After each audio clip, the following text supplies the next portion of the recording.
और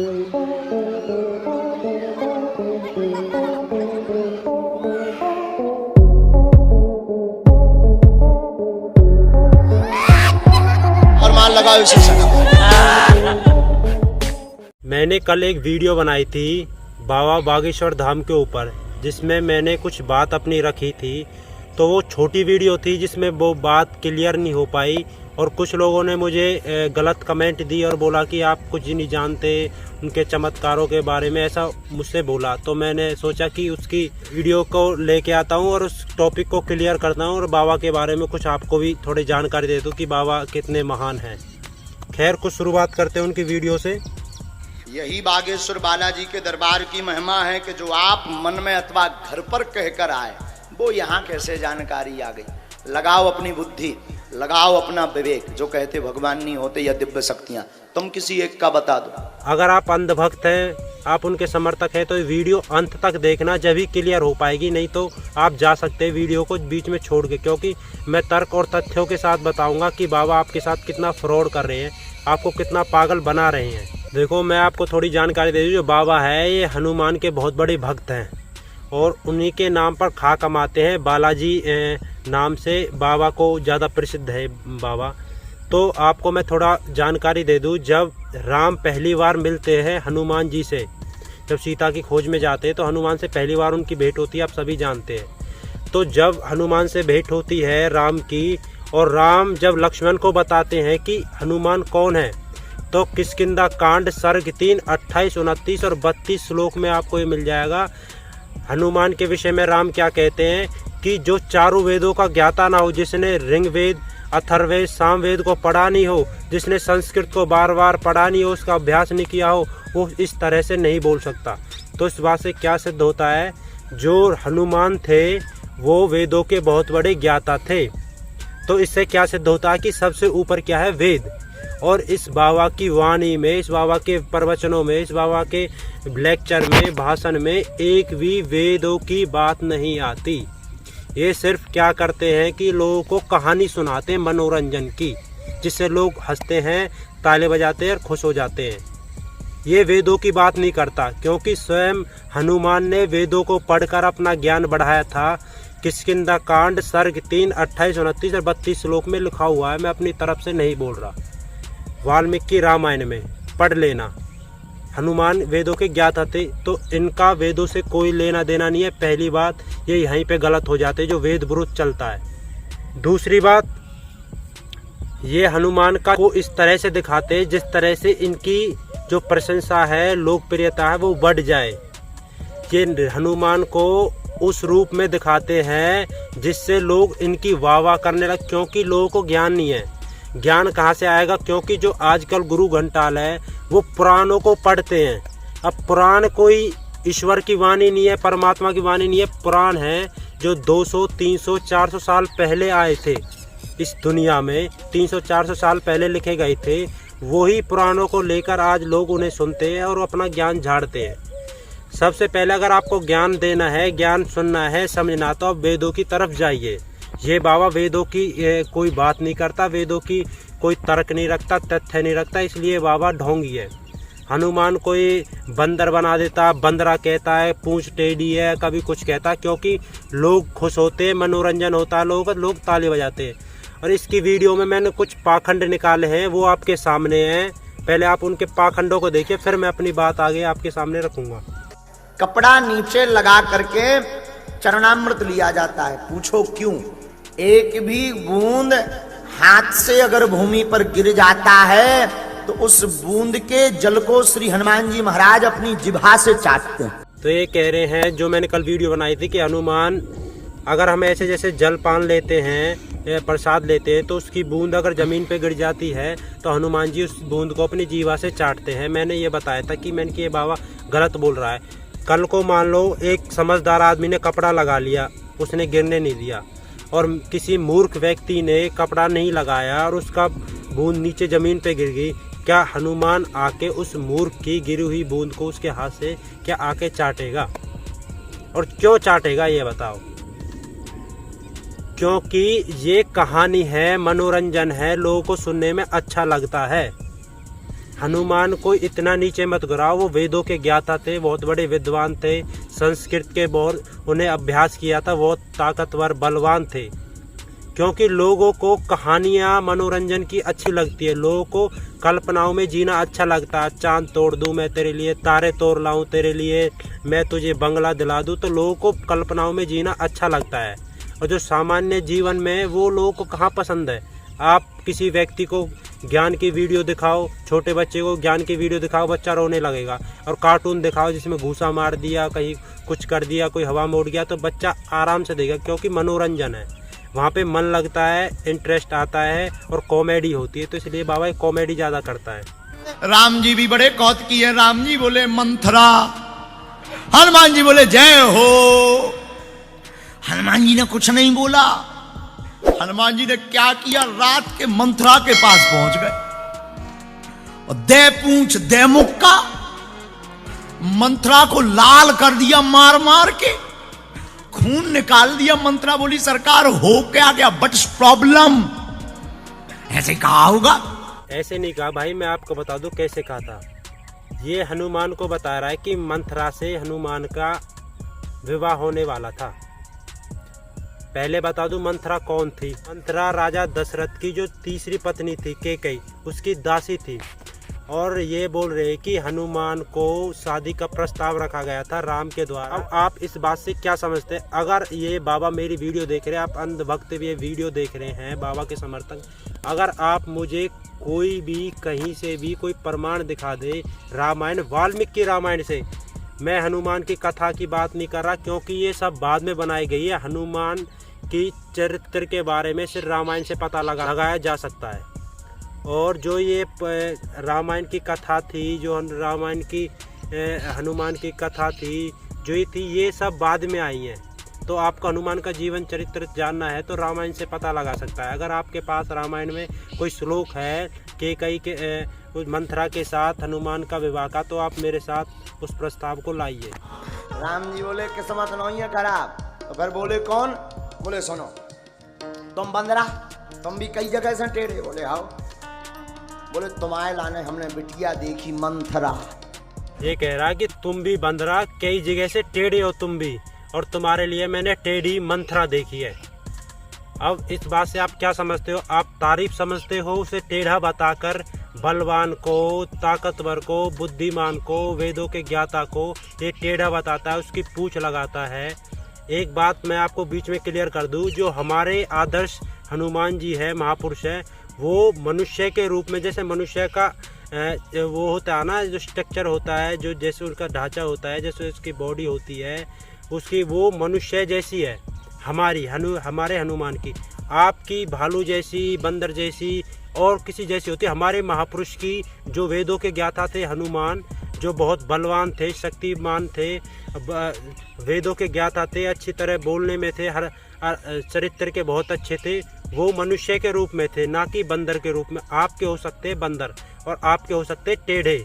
इसलिए आप लोगों को झूठ बहका रहे हैं, लोगों को गलत ज्ञान दे रहे हैं, लोगों को गुमराह कर रहे हैं, क्योंकि आपको अपना फेम चाहिए, क्योंकि लोगों को इंटरेस्टिंग बात बड़ी अच्छी लगती है। प्याज और लहसुन इसलिए नहीं पाई जाती क्योंकि प्याज और लहसुन का जन्म गंदगी से हुआ, राक्षस के मल से हुआ। ये कह रहा है कि प्याज और लहसुन हमें खाना नहीं चाहिए, क्योंकि जो प्याज और लहसुन का जो जन्म हुआ है वो गंदगी से हुआ है, राक्षस के मल से हुआ है। इसका जो प्याज लहसुन है जो इसके पास आती है, उसका हुआ होगा मल से, हमारी जमीन से उगती है। और उसके विषय में बता दूं कि क्यों प्याज लहसुन हमें खानी नहीं चाहिए। जो प्याज और लहसुन होते हैं उसमें क्या होता है कि उसको हम खाते थोड़ा हमारे अंदर आलस आ जाता है, जिससे अगर हम भक्ति मार्ग पर जाते हैं, स्टडी करते हैं, तो हमको उससे भटकते हैं, हमें आलस आता है, हम नींद की तरफ जाते हैं। वो कामुकता को बढ़ाती है हमारे। अगर हम ब्रह्मचर्या के पालन करते हैं तो हमारी कामुकता को बढ़ाते हैं, हमारे अंदर से थोड़ा गर्मी बनाती, कामुकता को बढ़ाती है। अगर हमारे अंदर कामुकता कम रहे, आलस खत्म हो जाए, तो उसको हम खाते नहीं हैं। ऐसा नहीं है कि मल से हुआ, ये कहानियों की, पुराणों की बात है। हमारी जो प्याज और लहसुन है वो ज़मीन से उगती है, इनकी उगती होगी मल से। ये झूठ बोल रहे हैं। अगर इन कहीं पे ऐसा लिखा हुआ है वेदों में तो हमें प्रमाण दे। वेद विरुद्ध हम कोई तर्क बात नहीं करेंगे इनसे। पुराणों की हम कोई बात नहीं सुनेंगे। 18 वर्ष से 26 वर्ष की अवस्था तक जिस बालक ने अपने ऊपर कंट्रोल कर लिया, जिस बालिका ने अपने ऊपर कंट्रोल कर लिया और माता पिता की आज्ञा मान करके अपने लक्ष्य को प्राप्त करने का सिद्धांत बना लिया, वो जीवन में कभी बिगड़ नहीं सकता। एक तरफ तो बाबा कहते हैं 18 से आपको 28 वर्ष की उम्र तक ब्रह्मचर्या का पालन करना चाहिए, जीवन को लक्ष्य की ओर ले जाना चाहिए। एक तरफ कहता है कि आपको प्रेम में सफलता मिलेगी, आपको जो प्रेमी है वो बिछड़ा हुआ वापस मिलेगा। आप देख लीजिए कैसे लोगों को दोगली बात करके गुमराह कर रहा है। आओ नजदीक, छूना भर नहीं है आपको। परेशान है, तनाव में है, डिप्रेशन में है, धोखा मिला आपको, प्रेम में धोखा मिला है वेद प्रकाश ने, उसी के कारण उच्चाटन घर में 2015 से परेशान है। वेद प्रकाश वापस आएगा, वह भाई पर भी कृपा हो जाएगी, उच्चाटन कटेगा, आशीर्वाद। घर में प्रेत बाधा, लव विवाह का चक्कर है, शादी करना चाहते वहां पर योग नहीं बन रहा, बाद में संयोग दोनों का जुड़ जाएगा, आशीर्वाद। नहीं तो अब तना का बिगड़ी हम फिर पूरी बिगड़वा देगी, बस लौट के तो इधर देखे ही ना। फिर मेरी बात नहीं है, मेरी वीडियो नहीं है, आपके सामने बाबा की वीडियो है, बाबा के तर्क है, आप समझ लेना। अंधभक्त हैं जो समझना नहीं चाहते, वो मूर्खता में कहीं भटको, हमें कोई लेना देना नहीं है। बहन ये मंत्र है, ये बिटिया एक इसमें मंत्र लिखा हुआ है।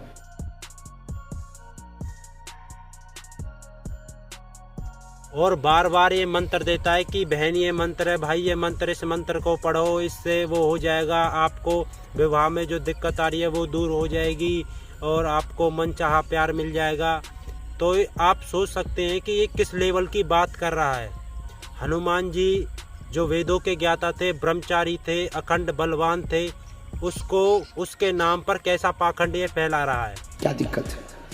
3 साल से कमर में प्रॉब्लम है और हमसे देखते हैं। कमर में दर्द है, रीढ़ की हड्डी व नस में दिक्कत बनी हुई है, नस में प्रभाव बना, आगे हम आपको नस भी बता देते हैं। L3S1 2 नसों में ऑपरेशन की स्थिति बनी है, बागेश्वर बालाजी कृपा करेंगे, ऑपरेशन नहीं होगा, समय जरूर लगेगा, आशीर्वाद।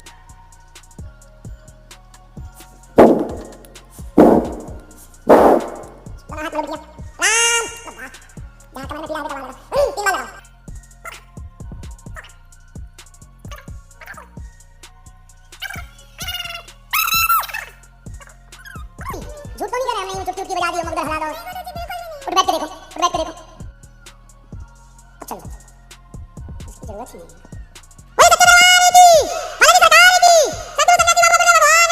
इनके पास एक लड़की आती है जिसके कमर में दिक्कत होती है और वो बोलती है कि मुझसे चला नहीं जा रहा। ये बाबा उसकी कमर की दिक्कत बताते हैं और नस नाड़ियों के नाम बताते हैं कि भाई आपकी ये नस L1 A2 जो भी है, और वो बाबा कुछ मंत्र सा ऐसे फूकता है फुर फुर करके, ओम भट्ट स्वाहा ऐसे करके, और उसके दुख को दूर कर देता है। कल से हम जाना बंद मेडिकल में और उस डिग्री को बंद करो, हम बाबा के धाम चलेंगे, ठीक है भाई? हाँ ठीक है। हाँ तो कल हमारी डिग्री बंद, जो पैसे दिए वो चलेंगे, आगे पैसे नहीं देने कॉलेज में, अब डिग्री वहीं पे लेंगे, क्योंकि हमारा जो हॉस्पिटल है वो बंद, सारे हॉस्पिटल के धंधे बंद होने वाले हैं, बाबा फील्ड में आ चुके हैं। तो आप अंदाज़ा लगा ले, जो बिना किसी ऑपरेशन के, बिना किसी जांच के, बिना किसी ब्लड टेस्ट करे, बिना किसी मशीन में सारी जानकारी दे रहा है, आप क्या समझोगे इस विषय से? अगर ऐसे ही जानकारी देता था, हनुमान क्यों लेने गया था जड़ी बूटी? उसने क्यों नहीं कर दिया राम को सही?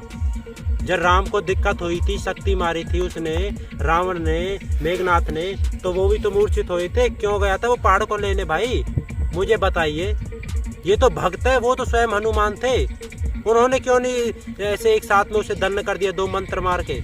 सोचने का विषय, जरा सोचिए कैसे मूर्ख बना रहा आपको। मूर्ख तो नहीं बन गए तुम, पागल तो नहीं बन गए? ये बिल्कुल सच्चाई है, जीवन की सच्चाई है। ये सच्चाई है, बोले को बहुत सारा सच्चाई है, सब चाहिए लोगों को फोकड़ में ही सब चाहिए। लोगों से ये जबरदस्ती हामी भरवाता है कि आप मूर्ख तो नहीं बन गए, आप सच बताइए, आप पागल तो नहीं बन गए, मैं आपसे जबरदस्ती नहीं हामी भरवा रहा। मैं इसके बारे में नहीं कह सकता पैसों से खड़ा करता है या लोग ही मूर्खता है, या ये तो यही जाने, मैं किसी के क्या बोल सकता हूँ। क्योंकि एक तरफ ज़्यादातर लोग मूर्ख भरे पड़े हैं, जो हनुमान को गलत सिद्ध करके उसे बंदरा बनाकर, टेढ़ा बनाकर लोग के सामने रख रहा है और उसके चरित्र को नहीं जानते। आपको चरित्र जानना हनुमान जी का, आप रामायण पढ़िए। और थोड़ा आपको मैं बता दूं कि राम क्या कहते हैं उनके विषय में, मैंने आपको पहले बताया था, किष्किंधा किष्किंधा कांड सर्ग 3 श्लोक 28, 29, 32 में उसके विषय में राम जी ने जो बात कही है, आप सुन लेना, आपको पता चल जाएगा। वेदों की बात करते हैं कि वेदों का ज्ञाता था, और ये वेदों की एक भी बात नहीं लाता। इसलिए मैं बार बार आपको बता रहा हूँ कि जो वेद विरुद्ध बात करता है, वेदों की बात नहीं करता, समझ लेना वो पाखंड है। उसके कितने मिलियन फॉलोअर हो, किसी कितनी पॉपुलरिटी हो, ये समझ लेना वो झूठ बोल रहा है।